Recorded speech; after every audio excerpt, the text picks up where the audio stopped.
তো গত ক্লাসে এই অংশটা বুঝিয়েছিলাম কোনো ওয়ার্ড যদি ভাওয়েল দিয়ে শুরু হয় তার আগে আর্টিকেল যদি বসে তাহলে অ্যান বসবে, আর ভাওয়েলের উচ্চারণ যদি ইউর মতো বা ওয়ার মতো হয় তাহলে আর্টিকেল হিসাবে এ বসবে।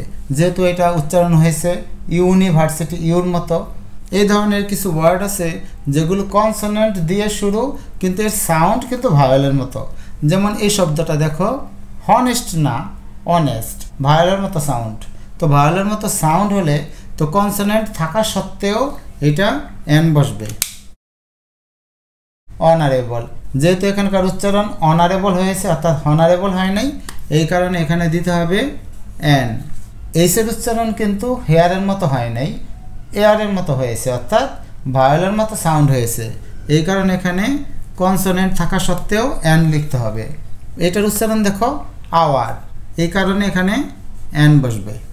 তো আমরা বুঝলাম কনসোনেন্টের উচ্চারণ যদি ভাওয়েলের মতো হয় তাহলে আমরা আর্টিকেল হিসাবে এ না বসিয়ে এন বসাবো। এবার চলে আসি অ্যাব্রিভিয়েটেড ওয়ার্ড। দেখো খেয়াল করে,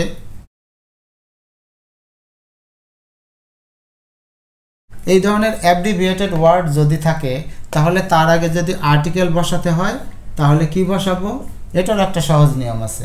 এখানে শুরুতে কি আছে, এমবিবিএস। এই যে এমবিবিএস এর এম আছে না, এই এম এর উচ্চারণটা একটু বাংলায় করো তো, এ ম এম।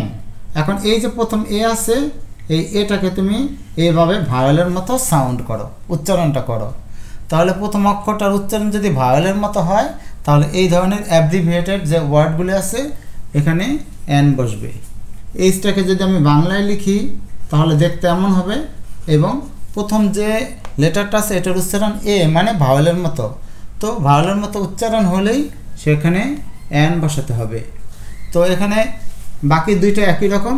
এইটা দেখো প্রথম অক্ষর আছে বি, বির উচ্চারণ কিন্তু ভাওয়েলের মতো না, এটা কনসোনেন্টের মতোই উচ্চারণ, এই কারণে এখানে এ বসবে। এখানকার লেটারটা কি আছে দেখো, এফ, এ ফ এফ। তো প্রথম লেটারটা কি আছে এ, এ মানে ভাওয়েলের মতো আছে। তো ভাওয়েলের মতো থাকলে আবার কি বসাবো, এন। এই ধরনের অ্যাব্রিভিয়েটেড ওয়ার্ডের আগে আর্টিকেল হিসেবে কি বসাবো, এ নাকি এন, এটা আসলে বোঝার বিষয়, মুখস্থ করার বিষয় না।